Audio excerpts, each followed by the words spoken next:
So I found this on entrepreneur.com, and it definitely confirms the fact that handwriting is instrumental when we're first learning, and we carry that throughout life, and it really helps our brain retain the information that we're jotting down on a piece of paper. And I thought that was just really cool. Yeah. Really cool information, because I think we get so attached to our laptops, to our smartphones, that we forget how to write. Yeah. I was actually... My dad's going to kill me. But I was talking to him, and I was like, hey, did you send that piece of paper to so-and-so? And he's like, no, my printer broke, and I couldn't mail it because the address label, I couldn't print an address label. Yeah. And I was like, oh, my gosh. And it was shortly after reading this, and I was like, Dad, are your pens broken? Do you have pens anymore? I was like, well, I just don't have great handwriting. And I was like, well, take your time. Yeah. It was so funny, because I think a lot of people get stuck in that mentality where my computer's not working, so I can't print anything. I'm interested to see what the next generation is going to be like with technology and learning how to do everything on a computer. I bet their handwriting is going to be horrible. Yeah, I think so. I don't know. What among grade school other is things.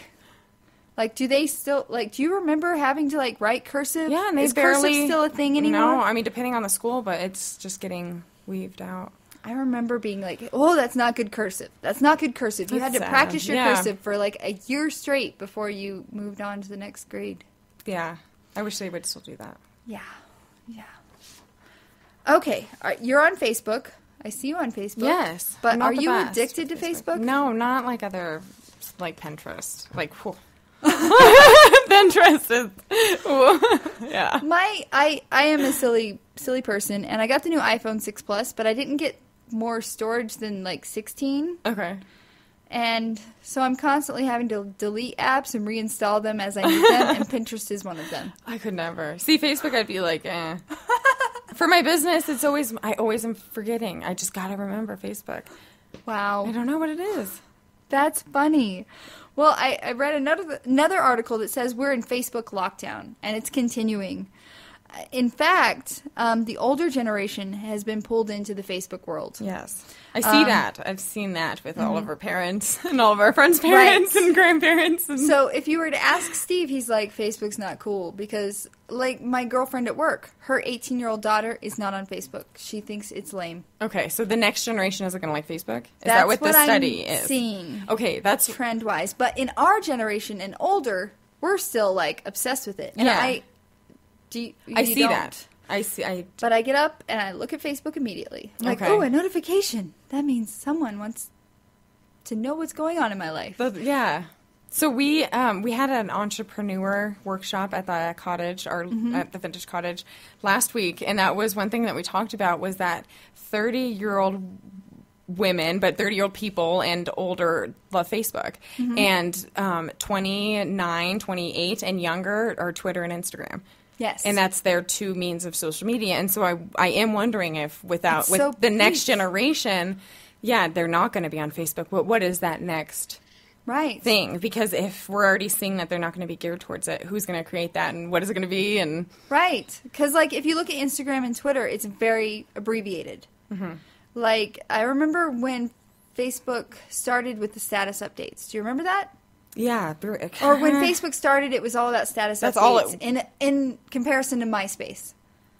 And I was like, what? No one cares what I'm doing. That's all it was it was the update, yeah. And I was like, no one cares what I'm doing. Why would a status update? And I'm like, whatever, I'll join this thing. And then it whoa. Yeah. Exploded. And thankfully, Steve came along and taught me how to Facebook. But then I think it became a problem, and now I'm on Facebook lockdown. Yeah. Where I can't go a day without looking at Facebook.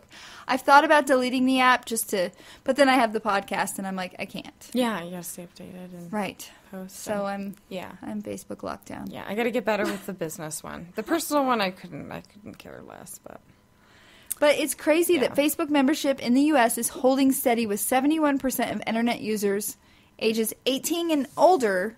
It still goes below the 30 mark. They're members of Facebook. That's a lot of people. I think it's amazing that it's 71%. For this long. Yeah, that's... Facebook, I remember, impressive. I think I joined in 2006.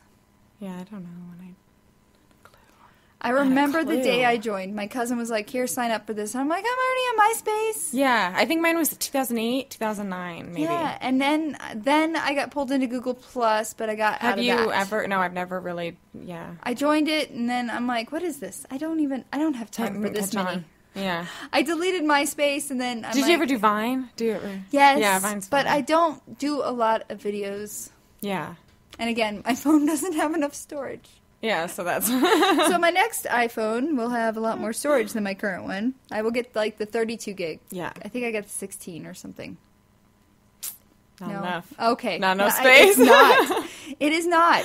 And I actually heard that there are people suing Apple because the operating system takes up so much space that if you got the 16 gig, you don't really have 16 gig. You don't have like any You only gigs. have like 9. You have a point gig. I have no music on my phone anymore, which is kind of a big deal for my world.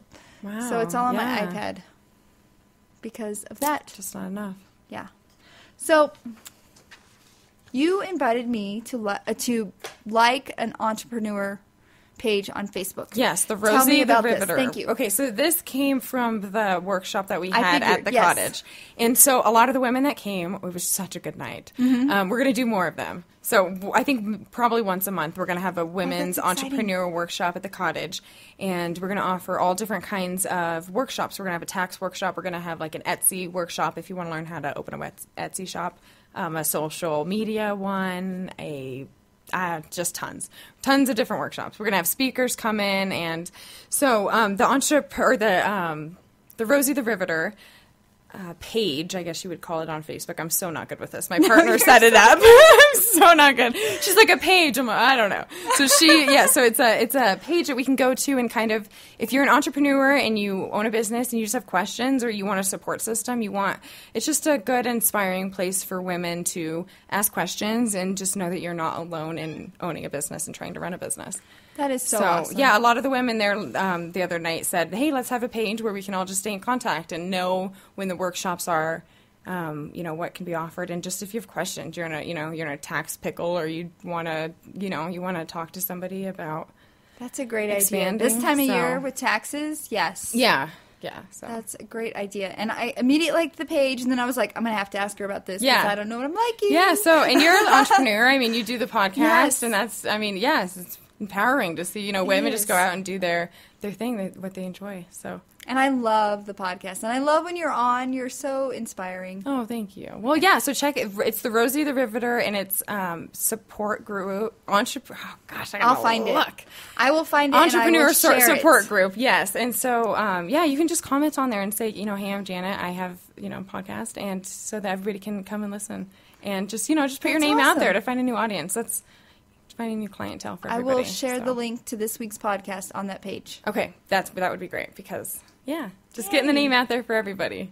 Excellent. Cool. Well, thank you so much for joining me again. And you'll be back. Yes, of course. Anytime. Because you always have so much fun to share. Thanks. I have fun doing it. Thank you so much. I haven't washed my hair with apple cider vinegar. But I read a really bad article on that just a month or two ago. Update. But I don't believe the article, but it said something about like thinning hair and falling out. But I was silly. Like, no, I just don't believe it. Just because, you've done it. I've done it, and what did people used to wash their hair with before shampoo and conditioner? Probably baking soda. Right. That's been around the longest. Ingredients. Yeah. So. There's always going to be haters. I don't know. Yeah, so I read something, but I don't believe it anyway. There we go. All right. Well, Thank you, Tara Dover. Okay, check out LaLovelyVintage.com and on Facebook and Instagram and Twitter. Yeah, on all of them. Yeah, and we'll have to check out this entrepreneur website. I'll post the link on our Facebook page. Sorry, I don't have all the No, you're details. fine. I threw another curveball at you. I was like, running a million miles an hour. All right. All right. You have a great week, and we'll see you again soon. Okay. Bye. Bye. You found us once, but can you find us again? Make sure and like us at facebook.com/2girlsandabottle-of-wine. Follow us on Twitter or Instagram at @2girlsandwine. You can find our podcasts all over the place. We're at podbean.com, Spreaker.com, iHeartRadio, iTunes, and Stitcher.com. You can also find all of our links on our blogs at 2girlsandwine.tumblr.com or 2girlsandwine.blogspot.com. Thank you so much for listening, and we'll see you each and every week at 2 Girls and a Bottle of Wine.